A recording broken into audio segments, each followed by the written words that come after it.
From the Corner Office is brought to you by Synovus Bank, championing business growth through trusted, relationship-driven banking throughout the Gulf Coast region. Naomi Kent has found a pretty interesting high-level business niche for her career, helping senior leaders join corporate boards and then become strong board members.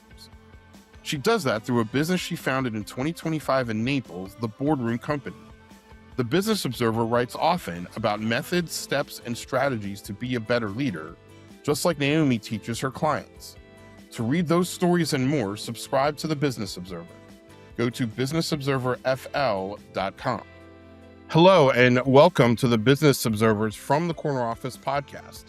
I'm Mark Gordon, managing editor of the Business Observer.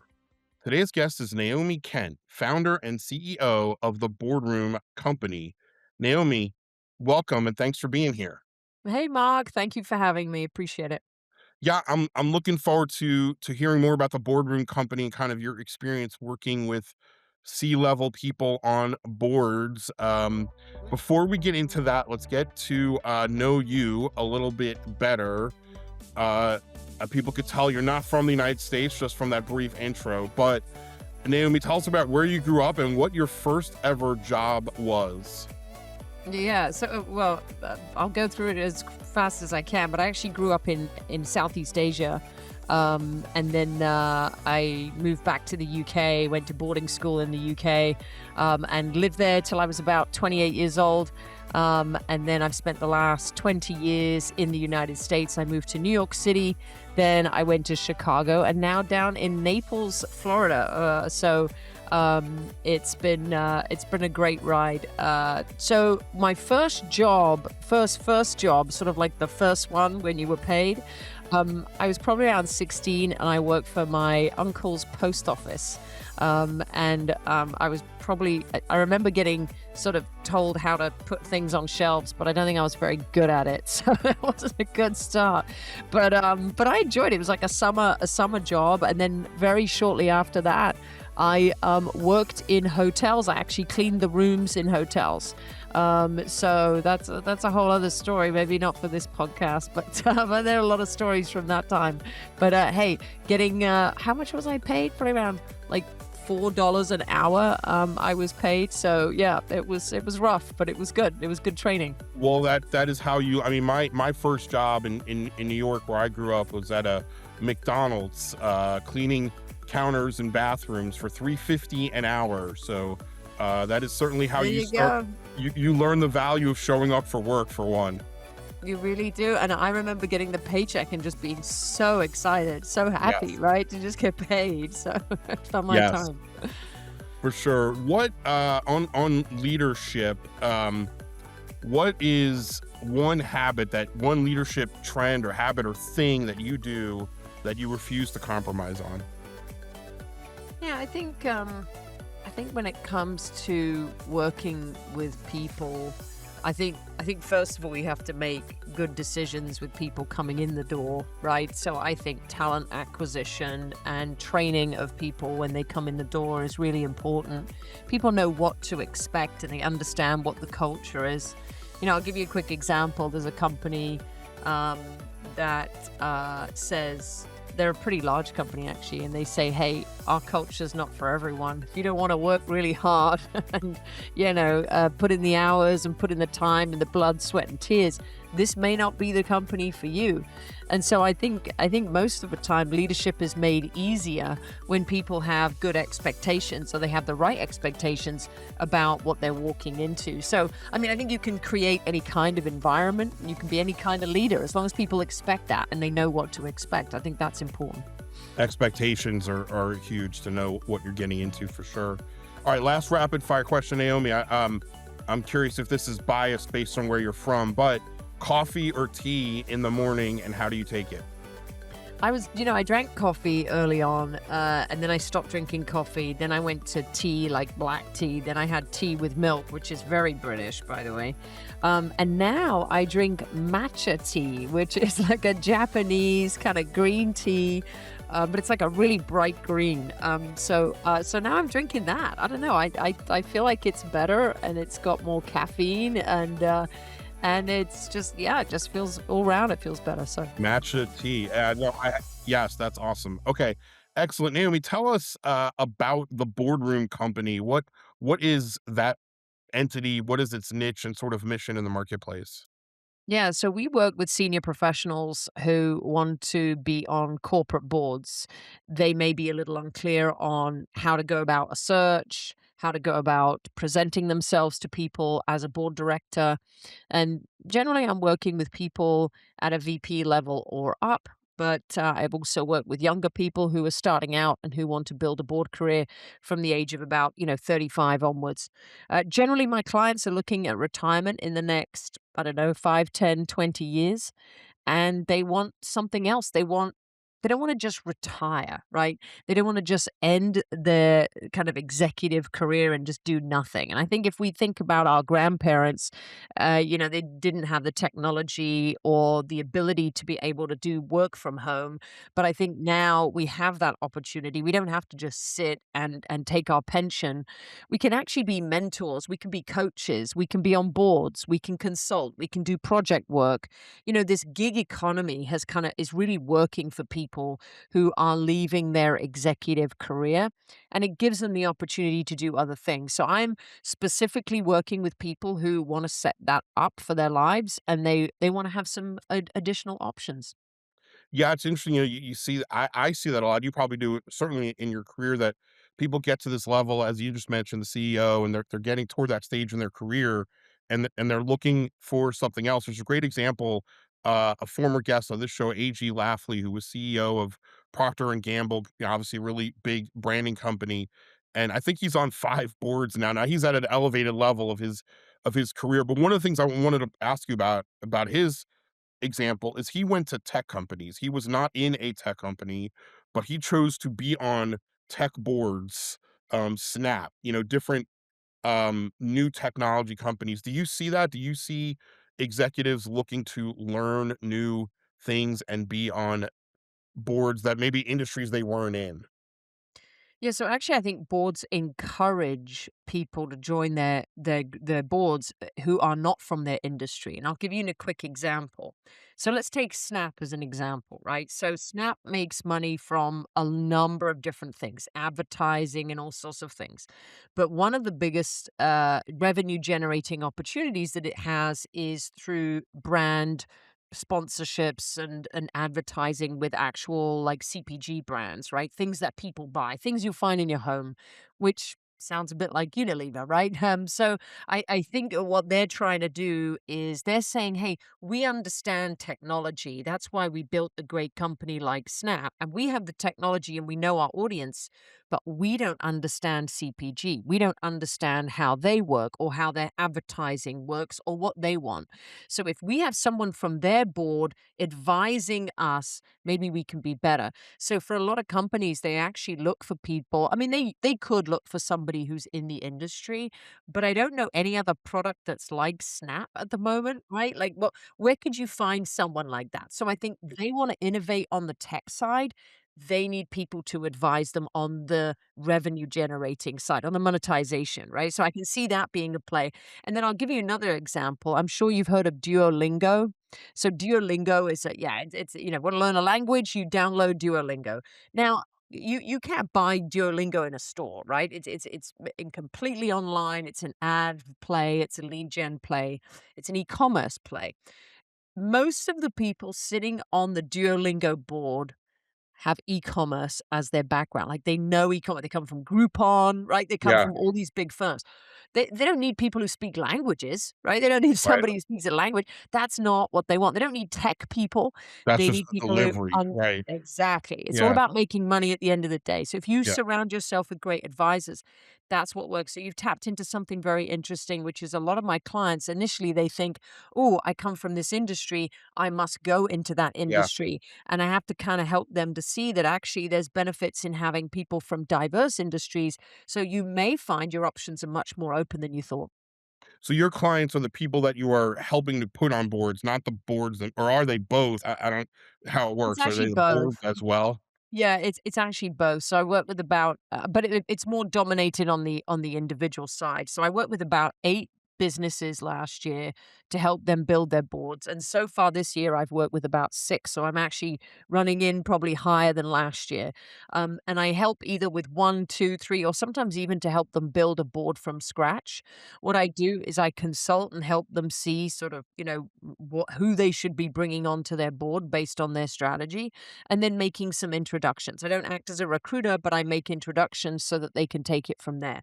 On the people side, I work primarily with people who are ambitious. They want to get ahead in again, they want to set themselves up in the future for a life that isn't just, "Well, I'm in retirement, I'm doing nothing," but actually, I'm in retirement and I'm serving on boards. And actually, the interesting part, Mark, is most people get on a board before they retire. They actually have a board within the first within the last 5 to 10 years of retirement because they need to start building that experience. Yeah. Yeah, all right, and so take me a little bit back, New York, Chicago, obviously, overseas, London. How did you get into this line of work? What other kinds of work were you doing that led you to the boardroom company? Yeah, so in 2002, I joined a company called BoardX, and they still are the largest and most accurate database of board member profiles. And there's governance within the database, there's relationship maps within the database, and of course, everyone's details. I spent about 12 years working for that firm, just over 12. We sold the firm in 2014. I can't tell you the number of profiles I viewed, the number of people I spoke to, the boards, the investment banks, the lawyers, the consultants.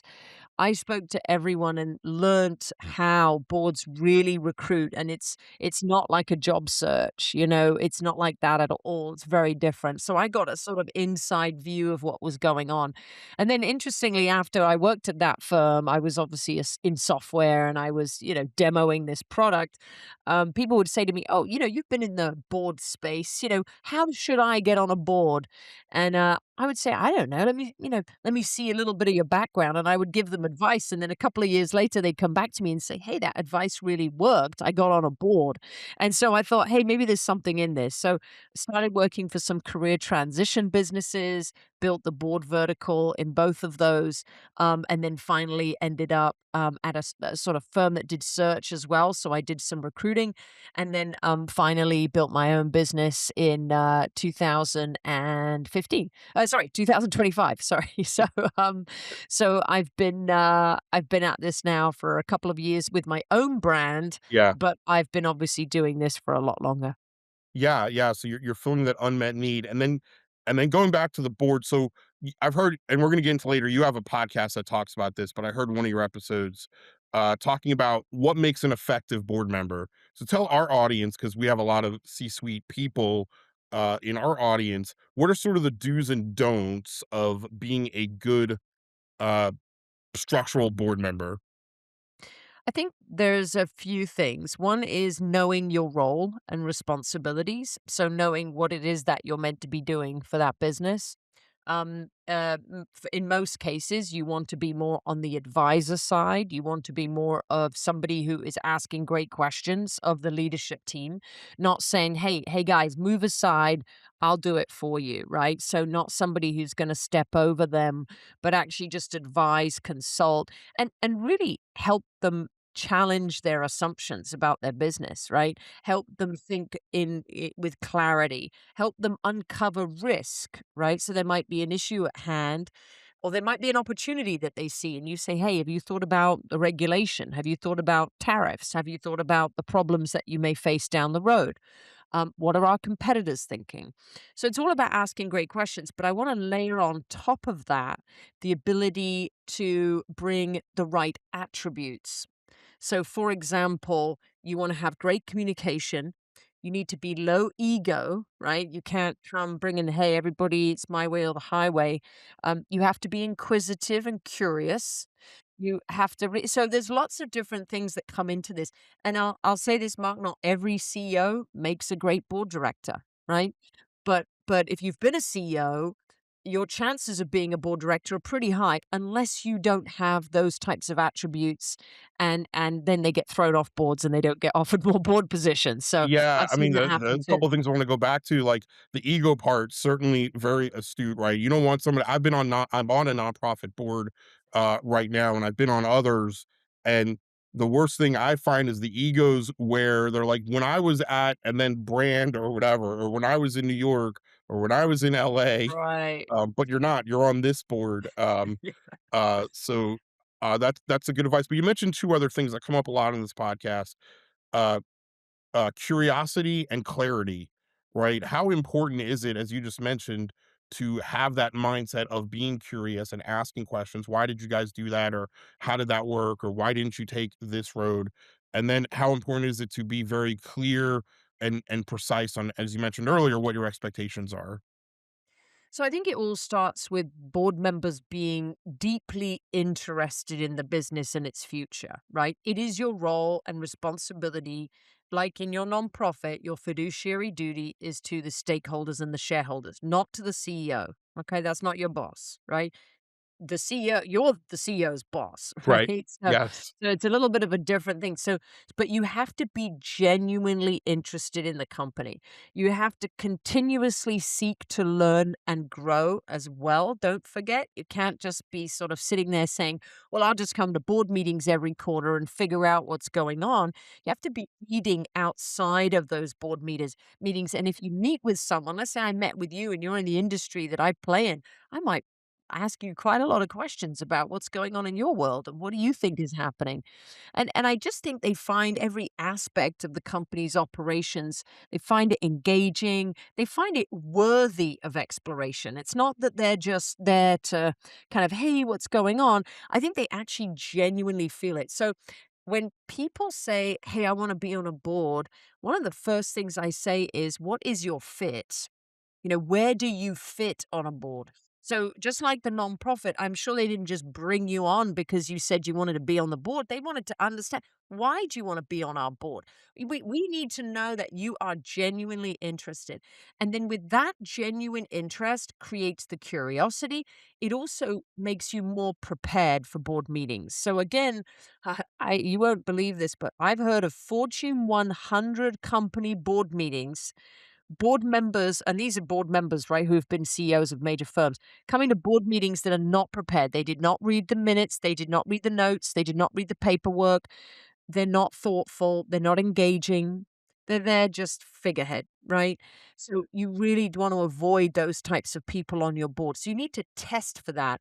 But people who genuinely care, I think it kind of creates the rest of the attributes, right? It makes them Yeah. more meaningful. Yeah, and it sort of flows down. What do you see, Naomi, in terms of you're working with, as you mentioned, these C-level executive CEOs, what are some commonalities that you think that make CEOs successful? What are some trend lines you see Yeah. So, across, you mean as CEOs or as board members? as CEOs? Yeah, As CEOs. Okay. yeah, So I would say I've worked with hundreds of CEOs of large, small companies, very, very successful exits. I would say so many of the ones that built great companies and sold them for a profit, especially when they were their own companies, they spent a lot of time, hiring great people and building a culture within the company. For a lot of them, they would look back fondly on the companies they built and say, "Hey, I still keep in touch with people." Right? They were very happy about that. They didn't sort of build a company and then just leave and throw a grenade in and walk off, right? They actually saw that those people flourished, and they cared when they sold the business that the acquiring business didn't just fire everybody in the first year. So they actually took the time to get to know their employees, know people. They built a great culture, and then they built the business around that. Also, I feel like a lot of them, they didn't build the company because they wanted to make money. That was never their desire. They saw a gap in the market, or it wasn't like a brand new idea. Most people didn't have a brand new idea. They based it off an existing idea that was just not done well, right? And they wanted to improve it. Or they had a personal situation that they wanted to improve. And so for a lot of people, the drive there was from the heart. It wasn't from the wallet, right? And then they created a great culture because they like people, right? They want to create a good work environment. So I would say a lot of it is that. I've seen different styles of leaders, obviously. People who were very confident speakers, others who were very kind of introverted. So Yeah. there are different types of skills, but I would definitely say they built their businesses for the right reasons. Yeah. Yeah, for sure. Okay, so if you're a CEO and you're listening to this podcast, how do you become a board and you want to become a board member and you're not now, what do you do? What would you recommend besides obviously listen to your podcast and read your book, which we're gonna get to in a second, and hire you? How do you become a board member? I'll take you through the 5 steps, Mark. So the Yes. first step is figuring out what kind of board is a good fit. You need to figure out what the ownership structure is, what type of business it is, how large it is, what problems are they trying to solve. For example, they could be doing a lot of M&A, and if you've sold your business or you've bought businesses along the way, you might be a great fit, right? So fit is really important. Figure out what board is a good fit. You can't do the rest of these steps if you don't figure first step 1 out. Step 2, figure out what are the roles and responsibilities of those board members, and then what is your value proposition, right? Again, if I don't know what board members do on large public company boards or small to medium sized privately held family owned business boards, how can I possibly tell you what I'll do for them, right? So you got to figure that value proposition out, and you need to be able to speak it. Third step, you need some kind of paperwork. You need a bio. You need to update your LinkedIn, and everyone will roll their eyes at LinkedIn. Oh, LinkedIn. If you go to LinkedIn, there's a page on LinkedIn that will tell you how many people have looked at your profile. Most people fall off their chair when they realize hundreds of people have looked at their individual people have looked at their profile in the last 90 days. And there you are running around with a bio that no one has seen. You're not focusing on the right place. So I focus on LinkedIn, focus on the bio, a board resume. You need some document, but you also need to make sure that LinkedIn is up to date. Number 4, you need to then, I mean, most board roles are filled through, a referral. I know you, I've worked with you, I'm going to refer you to a board seat. But if I don't know you and I've never worked with you, that's a tough one. For such a high level, high integrity, high risk role, I'm going to just pause on recommending you because I don't know you. So think about who is in your circle, who's in your network, who's worked with you, who likes you, who trusts you. Make a list. Start chipping away at that list. But don't go to them asking for help or asking for favors. Just let them know that you're actively pursuing corporate boards or you're available to join corporate boards. And then step number 5, the last step, you've got to get active. You can do all the 4 steps and then just sit there and wait for something to land in your lap. Good luck. Most people, they don't get a call. But if you're proactive and you have maybe 1 call a month, 2 calls a month, you'll see over a period of 6 to 9 months, you will probably land your first board seat. So those are the 5 steps. It's very simple. But again, a lot of people, they do it alone, or I work with them and I help them. It's like, it's like having a personal trainer at the gym. You know what you Yes. need to do, but is someone going to be at the gym waiting for Yes. you so that you do the workout, right? Yes, executing. Well, look, and number 3, they're all good. Number 3, LinkedIn, that's how you and I connected. I was out looking for something and came across an organization you're in Naples and said, "What's There this you go. organization?" And then read your background. I'm like, "Wow, she'd be really great for this podcast." So it does work, right? It does. Yeah. I think you need to be proactive at all times, but you need to be aware. So here's one really interesting fact. And it's like, I don't know if you've heard of the kind of white Mercedes thing, right? Where you see white Mercedes all the time. It's the same thing. When you get prepared and positioned to chase corporate board roles, suddenly you will see opportunities appear because you're just more open to it. You're asking the right questions. You're talking to the right people. You've got it at the back of your mind. I'll give you a quick example. I worked with a client once. He had a consulting gig. It ended, and we had a meeting, and he goes, "Oh, I just ended a consulting gig. It was great, this, that, and the other." I said, "Why don't you ask them if you can serve on their board?" And he looked at me like, "Oh, like, hadn't thought about it." Went back, asked them. Next thing you know, 4 months later, he was on their board. Yeah, That's the kind of thing that I help people do is once you're thinking about it, you're now looking for the opportunity everywhere you go. So it really yeah. does help. Yeah, love it. Okay, last question is we're here in summer, the hot summer of Naples and Southwest Florida. But what are you looking forward to, Naomi? You got a podcast, tell us about that. You got a book, I think, that came out earlier this year. Tell us about that. And then what are you looking forward to the rest of 2026? Yeah, so I have a podcast called The Boardroom Company Live. I do a combination of interviews with board members to talk about their board careers and what they've been doing. And then I also do a sort of short 10 minute kind of tips and tricks that I bring to the table. Generally things I'm hearing in the marketplace or just topics that I know are interesting for my clients and people who are generally thinking about, building a board career. I also have a book. It's called Wanted, A Board Career. I co-wrote that book with an executive coach called Marlo Lyons. You can get it on Amazon. What am I looking forward to? I think there's something that I want to mention that is kind of like a myth out there around boards, which is you have to get to know lots of board members in order to get onto a board. And that couldn't be further from the truth. In my opinion, to be selected for a corporate board, your better chances are with CEOs, investors, and decision makers and influence, movers and shakers type people. So my advice to people is don't necessarily just go running out to try and find 100 board members to speak to. Speak to people in your network who are influencers, who have great networks as well, who know and who are maybe even running businesses and business owners.